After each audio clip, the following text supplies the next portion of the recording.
Hello panchayat राज show में आपका स्वागत है। आज की इस वीडियो में हम देखने वाले हैं पीएफएमएस पोर्टल से भुगतान कैसे होता है। जैसे कि ग्राम पंचायतों में जैसे ई ग्राम स्वराज पोर्टल होता है, वैसे ही भुगतान करने के लिए पीएफएमएस पोर्टल होता है, जिसका फुल फॉर्म होता है पब्लिक फाइनेंशियल मैनेजमेंट सिस्टम, यानी कि सार्वजनिक वित्तीय प्रबंधन प्रणाली। सार्वजनिक वित्तीय प्रबंधन प्रणाली यानी कि पीएफएमएस एक वेब आधारित वित्तीय प्रबंधन एप्लीकेशन है, जिसे भारत सरकार के वित्त मंत्रालय द्वारा विभाग के जो आय व्यय का ब्यौरा होता है उसको मैनेजमेंट करने के लिए पूरा यहाँ पे सिस्टम किया गया है। किसी विभाग का जो भी सरकारी योजनाओं के तहत किसी भी पैसा ट्रांसफर किया जाता है किसी व्यक्ति के खाते में, या किसी भी काम का, किसी भी विकास क्षेत्र का, इसके अलग अलग डिपार्टमेंट होते हैं। मान लीजिए अगर कोई कॉलेज स्टूडेंट या जिस यूनिवर्सिटी है तो वहाँ पे उनका भी एक हेड डिपार्टमेंट होता है, जिस तरह से वो पीएफएमएस से अप्रूव कराते हैं पेमेंट वगैरह। और इसी तरह से ग्राम पंचायतों में भी होता है। तो इसमें जो भुगतान होता है कैसे करेंगे, क्या सिस्टम होता है, इसके बारे में जानेंगे। और सारी चीज़ें जो प्रोसेस है, जैसे कि यहाँ पे ग्राम पंचायतों में एसबीएम का पैसा होता है, यानी कि स्वच्छ भारत मिशन का, और आरजीएसए यानी राष्ट्रीय ग्राम स्वराज का जो पैसा होता है उसको यहाँ से लगाया जाता है। क्या प्रोसेस होता है, कैसे करेंगे, पहले हम उसके बारे में अच्छे से जान लेंगे, फिर उसके बाद करेंगे। जैसे कि बता दें पीएफएमएस पोर्टल, जैसे कि ये जो भी इतनी बैंकें होती हैं उनसे कोलैप्स होता है।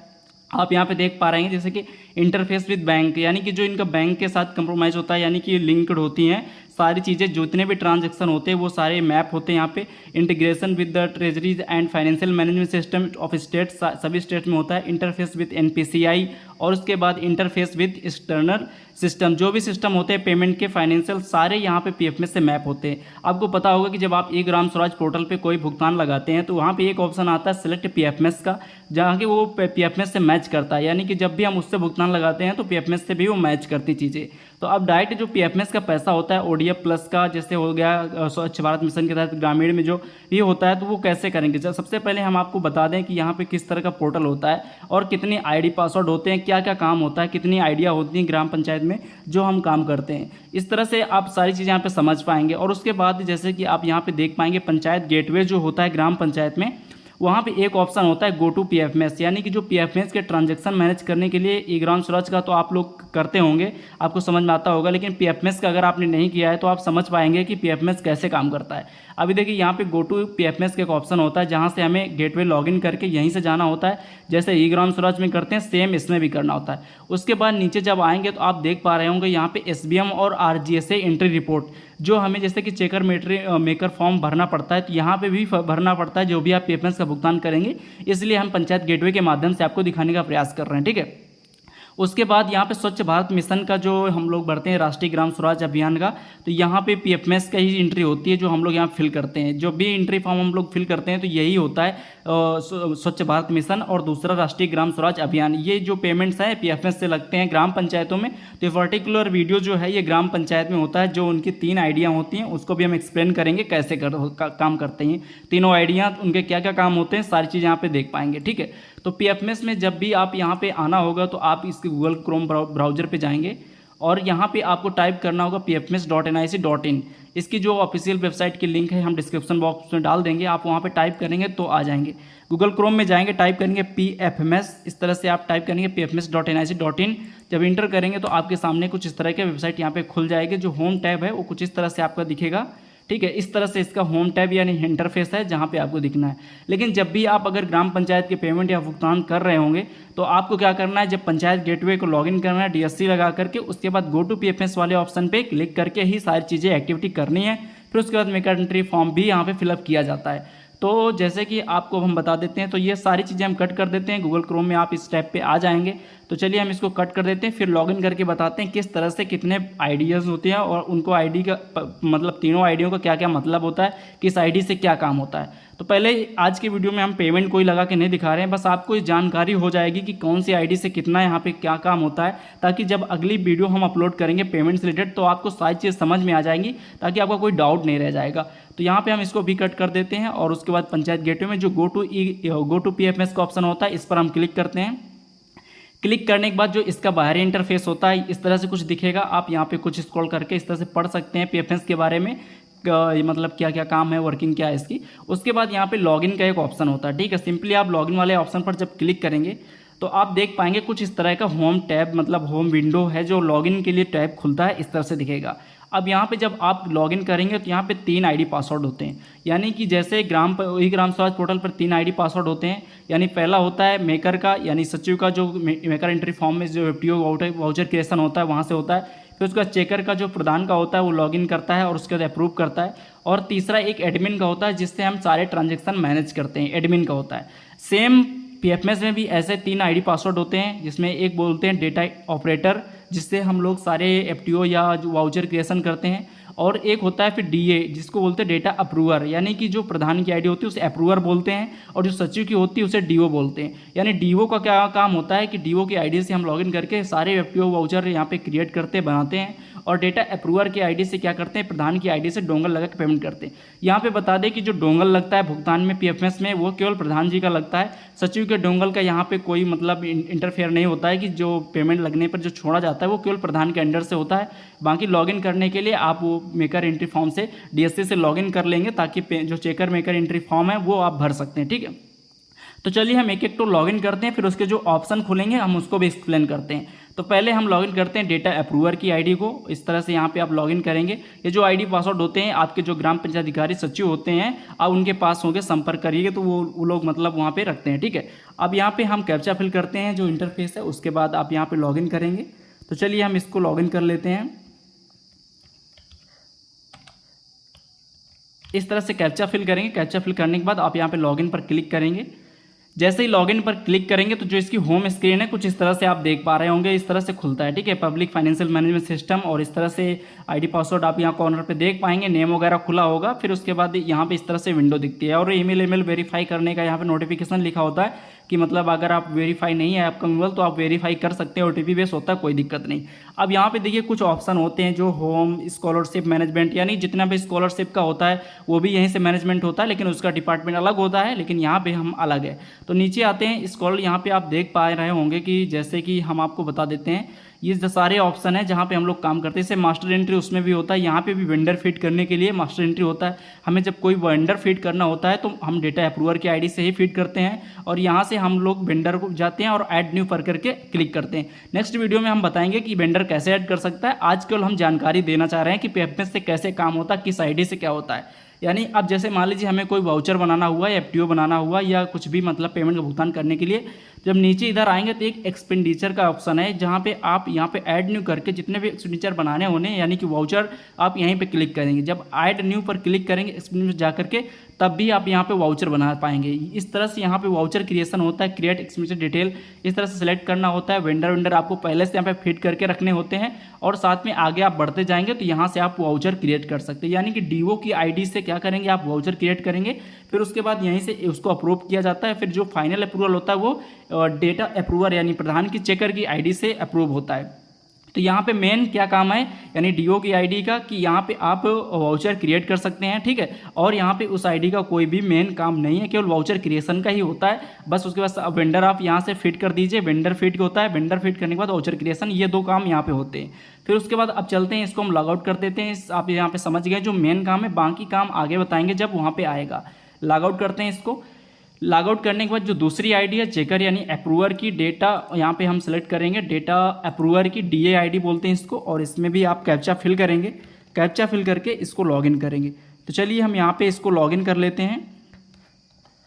इस तरह से डेटा अप्रूवर की आईडी होती है। अब इसको हम लॉगिन करेंगे तो कुछ इस तरह का, इसका भी होम टैब सेम वैसे ही खुलेगा, वहाँ पे भी सेम नेम वगैरह आप देख पाएंगे लिखे होंगे। उसके बाद इस तरह से खुलेगा। अब यहाँ पे क्या काम होता है, डेटा अप्रूवर की आईडी से ये होता है कि जब भी आप कोई वाउचर वहाँ से बन गया तो यहाँ से अप्रूव होता है, यानी कि डेटा जो भी मतलब वाउचर है अगर रिजेक्ट कर सकता है जो मतलब प्रधान है या चेकर, वो डेटा अप्रूवर वो रिजेक्ट कर सकता है या आगे बढ़ा सकता है, कुछ भी कर सकता है यहाँ से, ठीक है। तो जो यहाँ पे एक्सपेंडिचर का ऑप्शन आता है तो यहाँ पे मैनेज कर सकता है, उसको अप्रूव कर सकता है। यानी जब आप इस पर क्लिक करेंगे तो जो वाउचर वहाँ से सबमिट किया गया होगा मेकर की आईडी से यानी डेटा ऑपरेटर की आईडी से, तो यहाँ पे दिखेगा, विजुअल हो जाएगा। और यहाँ पे इसका काम क्या होता है, बैंक से जब काम होता है enrolled account DSC with sign up, यानी कि विन ऐप के माध्यम से अकाउंट में डीएससी को लगाना होता है। ये बिना लगाए आप भुगतान नहीं कर पाएंगे, क्योंकि जब ये एक यहाँ पे जब आप भुगतान करेंगे तो इसका एक सेटिंग होता है। जब आप यहाँ पे क्लिक करेंगे, बैंक में जाएंगे, इनरोल्ड फर्स्ट टाइम करना पड़ता है। जब अगर आपके यहाँ भुगतान कंटिन्यू हो रहा है तो यहाँ पे करने की कोई जरूरत नहीं होती। जब फर्स्ट टाइम होता है तो करना पड़ता है सेटअप, ये होता है। यानी एक्सपेंडिचर को यहाँ पे मैनेज करना पड़ता है, यानी अप्रूव करना पड़ता है। उसके बाद फिर क्या करते हैं, पेमेंट कहाँ से लगता है, पेमेंट लगने के लिए फिर जाते हैं हम लोग ई पेमेंट पर। ई पेमेंट पर जाने के बाद यहाँ पे जो ऑप्शन होता है DSC sign payment file win app, जब आप इस पर क्लिक करते हैं तो आपके सामने जो अभी आपने अप्रूव किया होगा यहाँ से, यानी कि एक्सपेंडिचर जो भी था, आप यहाँ पे जब क्लिक करके अप्रूव करेंगे जो भी दिखेगा तो आप यहाँ पे विजुअल हो जाएगा। जैसे आप यहाँ फाइनेंशियल ईयर सेलेक्ट करेंगे, फिर स्कीम जिसके तहत आपने बनाया होगा, जितने भी यहाँ पे स्कीम है, जैसे कि देखिए स्टेट फाइनेंस कमीशन, और उसके बाद यहाँ पे स्वच्छ भारत मिशन की है, और 14 फाइनेंस कमीशन, और यहाँ पे 5th finance commission, central scheme, जितनी भी स्कीम है आप यहाँ पे देख पाएंगे। इस तरह से विजुअल होती हैं, ठीक है। तो आपको जो भी जिस स्कीम के तहत जो भी भुगतान करना होता है तो यहाँ पे आपकी स्कीम आ जाएंगी, उसको सिलेक्ट कर लेना होता है। और जो आपने अगर वहाँ से पेंडिंग कर लगा दिया है, यानी मेकर की डेटा ऑपरेटर की आईडी से, और उसके बाद यहाँ से भी अप्रूव कर दिया, तो जब यहाँ पे क्लिक करेंगे तो वो यहाँ पे पेंडिंग दिखेगा। अभी कोई वाउचर नहीं है तो इसलिए यहाँ पे कोई भी डेटा पेंडिंग सबमिट करने पर कोई डेटा नहीं आ रहा है। जब भी वाउचर बन जाता है तो यहाँ पे आता है। लेकिन इसका आप मेन समझिए काम, यानी डेटा अप्रूवर की आईडी का काम क्या होता है कि जो मेकर की यानी डेटा ऑपरेटर की आईडी से वाउचर क्रिएट किए जाते हैं, उसको यहाँ पे अप्रूव किया जाता है इस आईडी पे। अप्रूव करने के बाद ई पेमेंट में जाके हम पेमेंट छोड़ते हैं, यानी कि पेमेंट लगाते हैं। अब तीसरी आईडी क्या है, तीसरी आईडी जो होती है एडमिन की आईडी। चलो इसको हम लॉग आउट करते हैं। जो मेन काम है वो मैंने बता दिया। उसके बाद होती है जो मतलब एडमिन की आईडी होती है। अब उससे क्या काम होता है, चलिए उसको लॉगिन करते हैं फिर बताते हैं।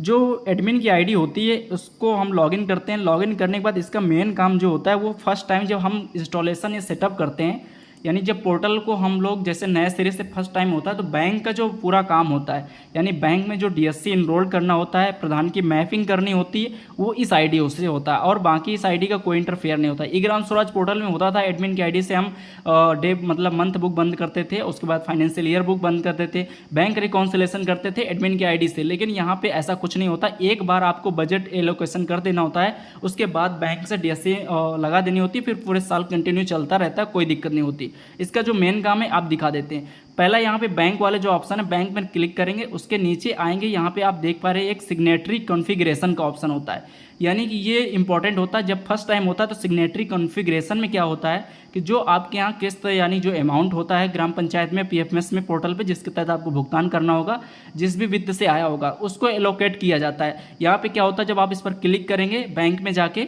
तो यहाँ पे इस तरह से स्कीम सिलेक्ट होगी। जो भी स्कीम आपके यहाँ पे हो, स्वच्छ भारत मिशन, आरजीएसए, राष्ट्रीय ग्राम स्वराज, उसको सिलेक्ट करने के बाद आप यहाँ पे जब सबमिट करेंगे इस तरह से, तो आपके सामने दिखेगा, वहाँ पे खुल के आएगा कि आप इसको कब से कब तक वो करना चाहते हैं। जैसे हम यहाँ पे सिलेक्ट करते हैं, अकाउंट सेलेक्ट करते हैं, इस तरह से सिंबल आएगा, आप यहाँ पे देख पा रहे होंगे। यहाँ पे जो अमाउंट होगा वो दिखेगा। अब जब यहाँ प्लस पे आइकन पर क्लिक करते हैं, ये मेन काम होता है सिग्नेटरी रिपोर्ट जो एडमिन के आईडी से किया जाता है। फर्स्ट टाइम किया जाता है जब डीएससी लगाने के बाद स्कीम को एलोकेट किया जाता है, ठीक है। यहाँ पे एलोकेट करने के बाद नेम आपको फिट करना होता है, फिर उसके बाद कब से कब तक यहाँ टू डेट तक वैलिड किया जाता है और इसको एक्टिवेट किया जाता है, और यहाँ पे अमाउंट भी टाइप किया जाता है। मेरे यहाँ पे केस पे एक्टिवेट है तो अभी इसका कोई काम नहीं करना। ये होता है एडमिन की आईडी से काम, यानी बैंक वाला जो मतलब काम होता है थोड़ा सा सेटिंग का, जो वो यहाँ से किया जाता है एडमिन की आईडी से। यानी मेन जो काम है वो डेटा अप्रूवर और डेटा ऑपरेटर के काम से होता है, और एडमिन जो चेकर का होता है, यानी कि प्रधान का डेटा अप्रूवर डीए, यानी डेटा ऑपरेटर डीओ होता है और डेटा अप्रूवर डीए होता है, ठीक है। तो यहाँ पे इसका काम होता है। और यहाँ पे कुछ खास यहाँ पे इनका अभी वर्क नहीं है, बस पेमेंट छोड़ने के लिए बस इतनी चीज़ें आपको पता होनी चाहिए। तो आई होप यहाँ पे आपको तीनों को समझ में आ गया कि कौन सा पोर्टल है, किस पोर्टल में कौन सी आईडी लॉगिन होती है, किस आईडी से क्या काम होता है। अब इसके बाद जब भी मेरी कल या नेक्स्ट वीडियो अपलोड होगी तो वो पेमेंट को लेकर होगी। फिर उसके बाद वेंडर को अप्रूव कैसे करते हैं, वेंडर कैसे क्रिएट करते हैं, उसको भी कंप्लीट यहाँ पे बताएंगे। और तीसरी बात ये कि जब आप फर्स्ट टाइम कर रहे होंगे तो माइक्रोसॉफ्ट एज में आपको ओपन करना होता है, क्योंकि हम क्रोम पे आपको दिखा रहे हैं। माइक्रोसॉफ्ट ऑफ एज में उसमें इंटरनेट एक्सप्लोरर मोड होता है, जिसको ऑन करके किया जाता है ताकि कोई ट्रांजेक्शन एरर ना आए। उसके बाद उसमें भी थोड़ी सी बहुत सेटिंग जो डीएससी की इंस्टॉलेशन करनी होती है, जैसे पीएफ में इसमें ई ग्राम स्वराज में की थी, लेकिन हो जाता है। अगर आपके यहाँ एक्टिव पहले से अगर पेमेंट आप छोड़ना चाहते हैं तो आप यहाँ पे आसानी से कर पाएंगे। समझ में आ रहा होगा कि कौन सी आईडी से क्या काम होता है। नेक्स्ट वीडियो में हम कंप्लीट बताएंगे कि पेमेंट कैसे छोड़ते हैं। इसमें केवल मोटा मोटा आपको जानकारी देनी थी कि कितनी आइडिया होती हैं, किस आईडी से क्या काम होता है। और इसमें जो पंचायत गेटवे का इशू होता है, जैसे जैसे कि यहाँ पे आपको बता दें, जब यहाँ पे आप वहाँ पे FTO बना चुके होंगे तो जो maker entry checker entry form भरना होता है वो आपको कंप्लीट हम भर के दिखाएंगे। जब आप यहाँ पे क्लिक करेंगे SBM RGS एंट्री रिपोर्ट, जब यहाँ पे SBM एंट्री रिपोर्ट पे क्लिक करें तो जो भी आपने फिल किया होगा तो यहाँ पे दिखेगा। अगर आपको कोई भरना है तो आप जब यहाँ पे SBM स्वच्छ भारत मिशन ग्रामीण वाले पर क्लिक करेंगे तो आपके सामने मेकर एंट्री फॉर्म खुल जाएगा जो आपको वहाँ से भरना होता है। यानी जब वहाँ पे वाउचर क्रिएट कर देंगे तो उसकी मैपिंग इस पंचायत गेटवे पर करनी होती है, तो उसको भी साथ में देखेंगे। तो क्लियर यहाँ पे मोटा मोटा आपको समझ में आ गया होगा कितनी आइडिया होती है कि इस आईडी से क्या काम होता है, सारी चीज़ें यहाँ पे मैंने एक्सप्लेन की। इस तरह से यहाँ पे ऑप्शन आता है, देखिए SBM RGS entry form fill up करने का जो आपके सामने दिख रहा है, तो इसी को फिल किया जाता है फिर सबमिट किया जाता है, क्योंकि इसकी भी मैपिंग होती है ग्राम स्वराज पोर्टल से तो होती है और इसकी भी मैपिंग होती है। तो अब नेक्स्ट वीडियो में हम यहाँ पे आपको दिखाने वाले हैं कि पेमेंट कैसे बनाते हैं, यानी क्रिएट करते हैं और किस तरह से लगाते हैं, DSC डोंगल क्या प्रोसेस होता है पूरा कंप्लीटली, वेंडर कैसे फिट करते हैं, और भी जो साइट से कुछ एरर आएंगे उसको भी हम यहाँ पे देखेंगे। तो मिलते हैं अगले वीडियो में।